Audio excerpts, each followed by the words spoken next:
and welcome to Broken Entertainment. And it looks like AMC and Disney might be coming to a clash here pretty soon. And this is largely over the Black Widow movie, but it's also over some of the other movies they've released.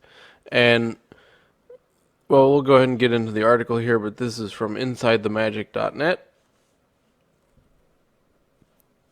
It says the current COVID-19 pandemic has shaken up businesses and industries worldwide.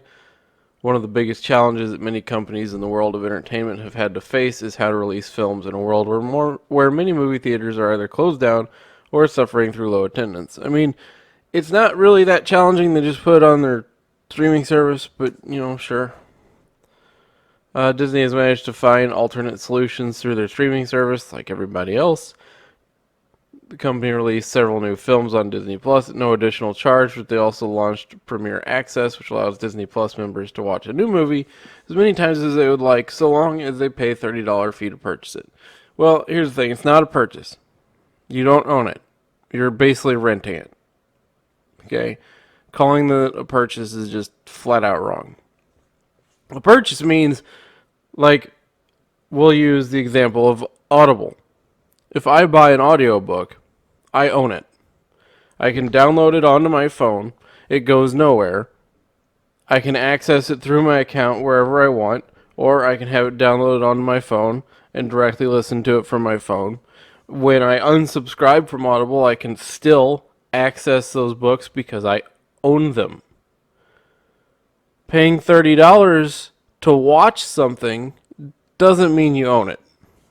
And that's my big problem with Premiere Plus. I get what they're trying to do. They're trying to keep people from just signing up for a free trial, watching the movie, and unsubscribing. But $30 is insane. Pure and simple. As theaters begin to reopen, Disney is beginning to release certain films both in theaters and on Premiere Access, giving viewers a choice to either go to the theater if they are comfortable or to watch the film at home. Back when the pandemic began, Universal released Trolls World Tour, I forgot that even existed, to video on demand for purchase, foregoing its theatrical release as theaters shut down. The film did incredibly well, making over $100 million, which heavily upset AMC, so much so that AMC banned all Universal films from their theaters. That's about the only weapon theaters have. And it's not a very good weapon. It worked in the case of Universal, and it could be used again in the case of Disney. But if these companies start to realize that theaters are dying anyway, okay, fewer and fewer people were going to theaters before all this started. And a lot of that has to do with the price. And the price is very high. And the reason the price is very high is because movie theaters make very little money back from the companies they buy the films from. And so to supplement that, your tickets get more expensive, your popcorn gets more expensive, your soda gets more expensive, and so on. So a lot of people had started to skip theaters. On top of that, you had a lot of really terrible movies and a lot of political woke crap. Dark Fate, so on and so forth. Charlie's Angels.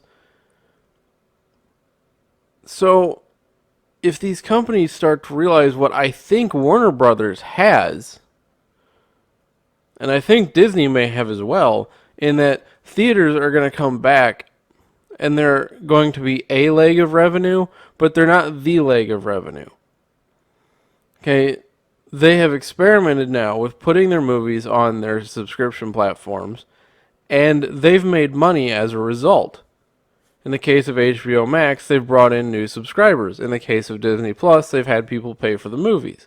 Now, we don't know how much all that has worked out to necessarily.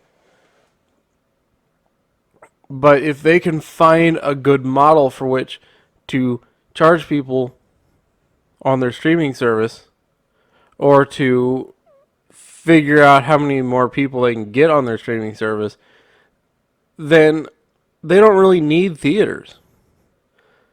And the theaters are kind of like this vestigial organ, okay? and they have been all year, where they can make some money from the theater, but they're starting to realize that they can make money from their subscription service as well. So what you're seeing is a shift away from the theater anyway. And this article claims that people want to leave their house, they want to go watch movies. Well, that's only going to last for so long. There's going to be a boost to that, and people are going to go back to what they were doing. They're like, I don't really want to pay all this money to go out. And, for me personally, I think going to a theater sounds like a freaking nightmare right now. You're going to have to put up with all the mask crap. You're going to have to put up with the social distancing crap. You're going to have to go through hoops and sing songs and all this stuff just to watch a movie. For me, Godzilla vs. Kong was available for free on HBO Max. I just went and watched it. Why am I going to go to a theater? Now, in the future, HBO Max is going to put the movies out in the theater first and then on HBO Max. But I'm okay waiting. I don't want to deal with all that crap, personally. And the money that I save, eventually will HBO Max charge for these movies? Probably. That would be my guess. Right now, they're trying to use them to bring in more subscribers. But eventually, they're going to charge people for these movies on HBO Max. I don't think it'll be $30. And I think you could charge people for movies, particularly if you allowed them to retain ownership of them. Let somebody download the movie through HBO Max, just as an example, charge them $10, $15, not $30. They download the movie, they own that movie, but they have to use HBO Max to go and access it. And then if they unsubscribe from HBO Max, you still let them, essentially give them the option to download the things they paid for. But it's something like that. I don't know. I'm just kind of spitballing here. But eventually these companies are going to find a good way to make money on their streaming services from these movies. And the theaters aren't doing it to begin with. And now that companies have been forced to look at alternate methods, they're going to keep looking at those methods. Kong versus Godzilla has brought, or Godzilla versus Kong, however you want to put it, has brought a lot of people back to the theater temporarily. But what happens when bad movies start hitting theaters again? Or what happens when people eventually, that bump of excitement of, I can go back to the theater, that eventually is going to fade. I hear from a lot of people, I love the theater experience, I love to see a movie on a big screen. Well, so do I. But we got to look at the reality of the situation. That theaters were declining to begin with. There's a reason AMC was near bankruptcy before the pandemic happened. Okay? So, theaters aren't going to go away, but they're going to change. The whole movie experience is on the precipice of total change. And we don't know what that change is going to look like yet. It's probably going to involve streaming services in some way. I don't think Disney Plus is the model, and I don't think HBO Max is the model. But something in there is going to happen. The other thing you could do, and again, I'm just kind of spitballing, put your movie out on your streaming service for free, and then take it off after a month. But when you take it off, you add, or you run ads and push through an ad campaign for people saying, hey, this is going to go off the streaming service for 6 months or whatever. If you want to own this movie, you can purchase it now for $15 and download it. That's early access so you can get it digitally before it comes out on Blu-ray, and it's cheaper than the Blu-ray, so it gives a boost to the movie there, and then when the Blu-ray comes out, you'll have people still buying the Blu-ray, of course. Just some thoughts. I don't know the solution. I don't think the solution has been come up with yet, though. But I think pretending that theaters are going to go back to the way they were, pretending that movies are just going to keep making a bunch of money, and pretending that the theatrical model was actually sustainable, and forgetting all the problems with it before the pandemic, it's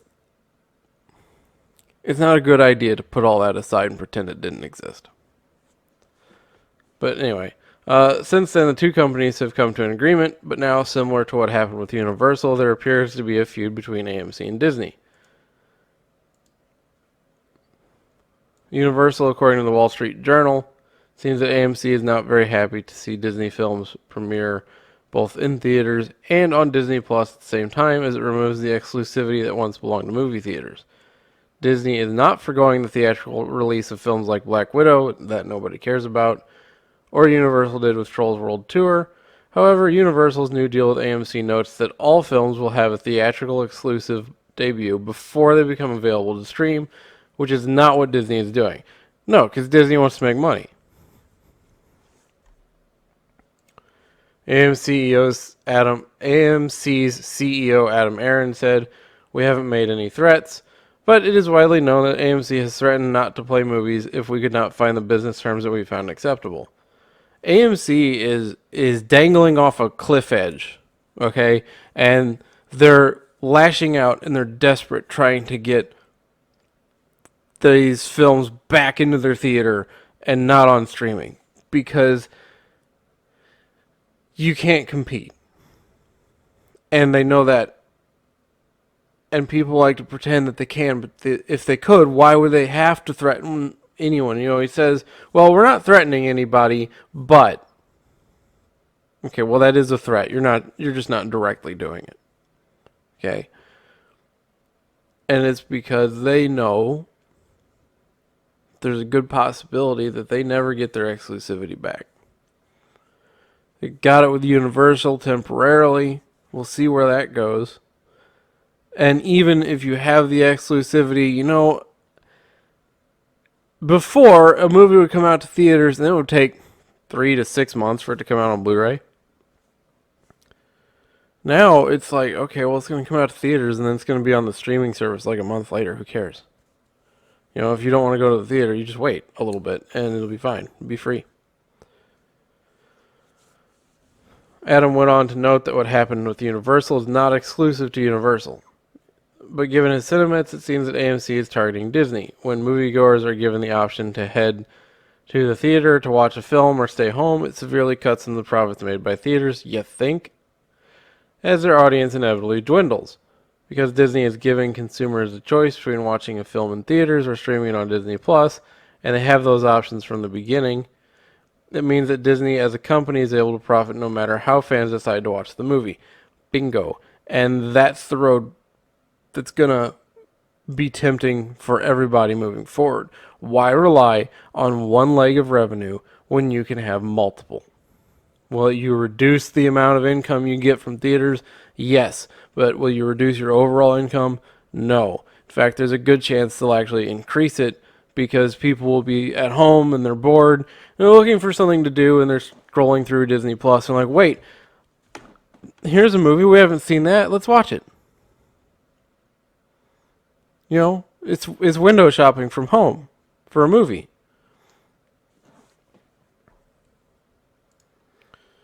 Simultaneous release is something we have seen with Raya and the Last Dragon, and we'll again see it with Black Widow debuting July 9th, as well as Cruella. I can't believe how many times Black Widow has been moved back. It's crazy. It'll be interesting to see if AMC tries to negotiate similar terms with Disney as they did with Universal. The difference here is that Disney is a freaking powerhouse. Disney Plus is doing well. I don't think Disney has to play ball with AMC at all. AMC can say, "Well, we're gonna take away your films. We're not gonna show your films," and Disney Plus can go, "Okie dokie." First of all, there's other theater chains, and second of all, oh well.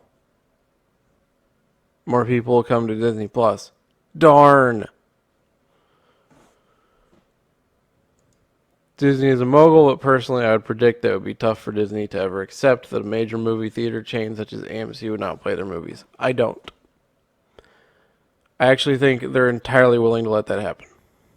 Because the other thing they're trying desperately to do is improve Disney Plus and improve their subscriber base. And if you know that you're not going to be able to go see a movie in theaters, but you can see it on Disney Plus, and they get rid of the ridiculous $30 charge, they might have something going. I'm not saying Disney's going to drive to have AMC stop showing their movies, obviously, because you want that other leg of revenue. And yes, there are other theater chains, but AMC's pretty big. But I do also think that it's a possibility that if AMC pulls the trigger on this, Disney says, you know, Disney's got the money to do, or at least for now, they have the money to do whatever the hell they want. On the other hand, movie theaters would lose a lot of profit if they chose to forgo all Disney releases. Yep. You know, which bluff do they want to call? If AMC says we're going to drop your movies, Disney can say, well, we're just going to put them on Disney Plus for $10 instead of $15. And then AMC has all these movies they're not able to show while they're hanging off of a cliff edge, hoping desperately to get their other hand back on the cliff and maybe somebody help pull them up because they don't have any money because their whole model was collapsing before any of this even happened. So we'll see what happens. There's big changes in store for the way we view movies. Huge changes. The whole paradigm of theaters and everything is going to change completely. And the pandemic accelerated that to the point that I think within the next 2 to 3 years, we're going to know what that change looks like. And it's going to be a totally different world with the way we view movies. And my prediction is eventually theaters become like those old town theaters that exist in a lot of towns across the middle of America, where they don't show new movies, they show classic movies, they show popular movies that have been out for a long time.